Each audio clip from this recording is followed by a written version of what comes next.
Bien, en este video lo que vamos a hacer ahora es tratar de entender un poco la sintaxis básica del lenguaje de programación Python. Python se considera un lenguaje de programación muy sencillo, muy potente también a la vez.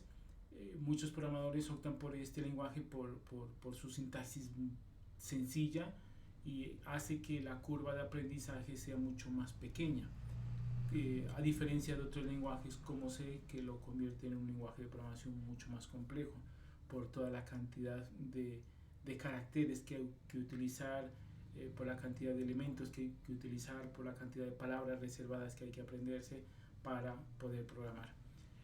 Python actualmente es uno de los lenguajes de programación que está dentro del top 10 de los lenguajes y se caracteriza por ser muy rápido, por ser multiplataforma, por estar muy ligado a todo lo que actualmente está sucediendo con la inteligencia artificial, debido a que muchas de sus bibliotecas, muchas de sus aplicaciones o muchos de los avances que ha tenido la inteligencia artificial ha sido por el uso de este lenguaje de programación, aunque existen otros, pero este es uno de los más utilizados por la comunidad de desarrolladores de IA.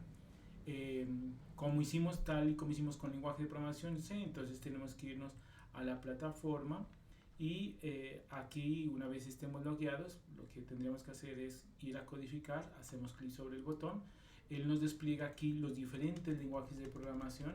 Entonces nosotros tendríamos que buscar Python 3, lo encontramos aquí, entonces hacemos clic sobre él. Aquí nos despliega diferentes tipos de versiones. Yo recomiendo de que siempre tratemos de utilizar las últimas versiones, porque acontece que entre la versión 3.5 y la 3.11, pues la 3.11 va a tener muchas correcciones de seguridad, muchos bugs que sean corregidos a nivel de lenguaje, va a tener mayor cantidad de funcionalidades y así por ende, si hay una nueva versión, va a tener este tipo de características. Entonces, ¿qué es lo que hacemos? Partamos de un proyecto vacío. eh, Vuelvo y repito, si le damos iniciar con un ejemplo, lo que nos entregaría es un código básico. Si utilizamos JDroid, lo que nos haría es generarnos a través de esta herramienta, de este prompt, nos entregaría la posibilidad de que nos autogenere código, y el proyecto básico limpio o vacío es con el fin de que nosotros podamos tener una pantalla donde simplemente podamos nosotros ingresar nuestro código.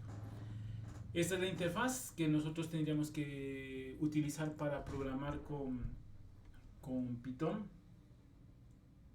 Eh, Hay una cuestión, es de que podríamos iniciar diciendo de que Python ya tiene activa las funciones para que nosotros podamos utilizar funciones que podemos utilizar para mostrar y para pedir datos, ya están incluidas, entonces no necesitamos eso. Tampoco adicional, de no tener que adicionar bibliotecas. Podríamos adicionar bibliotecas, sí, pero para otro tipo de funcionalidades, pero para lo básico no, porque ya están activas. No necesitamos tampoco definir variables como lo hacíamos con lenguaje de programación C. No tenemos que colocar punto y coma al final de cada línea, entonces nuestro código se vuelve mucho más sencillo porque no nos complicamos con ese tipo de elementos. Entonces vamos a hacer el mismo programa donde nosotros vamos inicialmente a mostrar un mensaje, y la función que vamos a utilizar para mostrar mensajes es print. Entonces vamos a colocar aquí: hola a todos, bienvenidos. Entonces este va a ser nuestro mensaje. Si lo ejecutamos, pues estaríamos mostrando un mensaje en nuestra salida, en nuestra pantalla.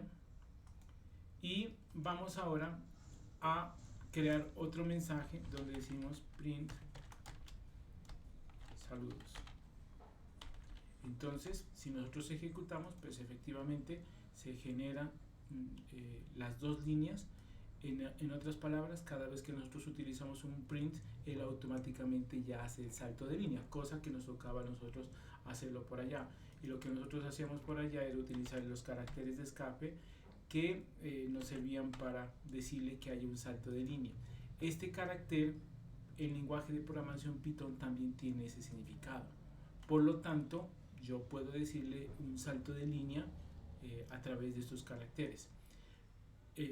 es importante reconocer que este tipo de expresión, que es el carácter de escape, viene del concepto del lenguaje de programación C. Entonces hay muchos detalles que algunos lenguajes de programación optan y que los implementan en sus propios lenguajes de programación.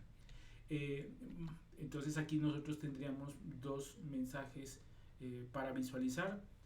Hagamos una cosa, definamos una variable llamada número a la cual le vamos a asignar un valor. Entonces vamos a decir que es el valor 132. No necesitamos ponerle punto y coma.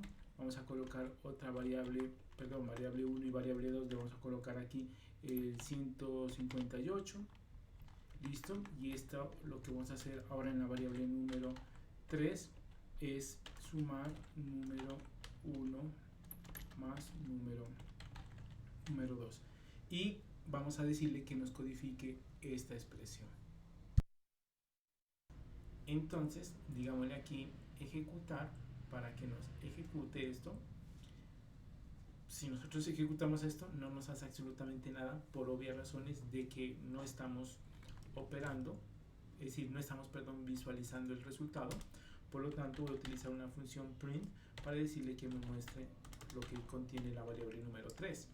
Entonces, otra cosa que se diferencia entre el lenguaje de programación C y Python es de que aquí yo no tengo que utilizar la interpolación de cadena, simplemente lo dejo así, aunque Python tiene, activando una biblioteca especial, podemos hacer la interpolación de cadena para que quede mucho más agradable. Entonces ejecutamos y miren que aquí vamos a tener el resultado de la suma de 132 más 158.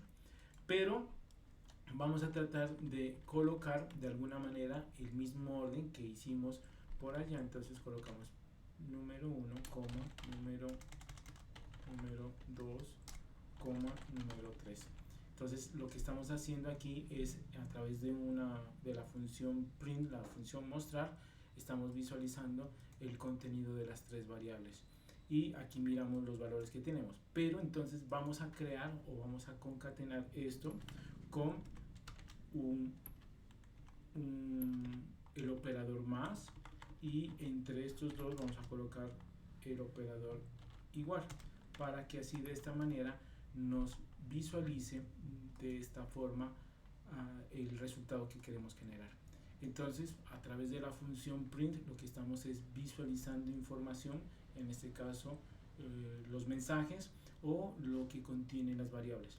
Pero ahora la tarea es cómo hacer para que nosotros podamos pedir datos. Entonces lo único que tenemos que hacer aquí es utilizar una función llamada input, donde nosotros le vamos a colocar aquí que digite un valor, y podríamos fácilmente operar. Pues vamos a colocar aquí digite otro valor, y con esto lo que nosotros estamos haciendo es solicitando de que nos ingrese los datos y que los podamos visualizar. Si nosotros en estos momentos ejecutamos, ya no vienen a ser los valores que teníamos definidos por defecto, sino que ahora son valores ingresados por el usuario. Entonces vamos aquí me está generando un error porque me dice que si visualizamos aquí nos está generando un error donde efectivamente nos indica que tenemos un error sobre la línea número 1, pero si nosotros podemos revisar, la sintaxis se está cumpliendo tal y como ocurre con muchos lenguajes de programación, donde dice que yo tengo que colocar paréntesis, cierro con paréntesis, porque input es una función para lectura de datos, entre comillas dobles, abre y cierra, estaría bien escrito. Y vuelvo y ejecuto, pero si ustedes se dan cuenta me está generando una falla. Y la solución está aquí, darle en este check el interactive, por obvias razones de que a través de esta opción yo voy a poder ingresar datos por parte del usuario. Entonces volvamos a ejecutar y miren que ahora sí me aparece el mensaje digita un valor, voy a colocar el 14, digite otro valor, voy a colocarle 23 y él me genera el resultado de 14 más 23 da 1423. Y entonces aquí es donde nosotros tenemos que empezar a entender algunas cosas importantes del lenguaje. Es que a través de la función input lo que estoy haciendo es hacer la lectura de un dato pero como cadena o como carácter. Entonces, cuando yo tengo un carácter más otro carácter, lo que él hace es concatenarme, es decir, me hace una unión. Por lo tanto, yo tengo que hacer aquí una tarea de decirle al lenguaje que quiero que lo que él está leyendo a través de la función input, que es una cadena de carácter, me la convierta a un valor entero, un valor numérico. Y esto lo que hace es efectivamente definírmelo como entero y ya podré proceder a ejecutar para que ahora sí, cuando yo ejecute 14 más 23, pues me dé efectivamente el resultado 37. Entonces, tal y como lo hicimos en lenguaje de programación C, este código es el mismo, aunque es menos complejo, tiene menos líneas, no tiene tantos garabatos como lo tiene el lenguaje de programación, pero efectivamente hace lo mismo. Ya depende de uno de qué tanto se familiarice con un lenguaje y con el otro, pero en esencia el lenguaje de programación pasa a un segundo plano siempre y cuando yo no entiendo cómo resolver problemas. Entonces ya estaremos realizando ejercicios que nos van a permitir a nosotros resolver problemas reales y que nos van a ayudar efectivamente a cumplir con el objetivo de poder programar en cualquier lenguaje de programación.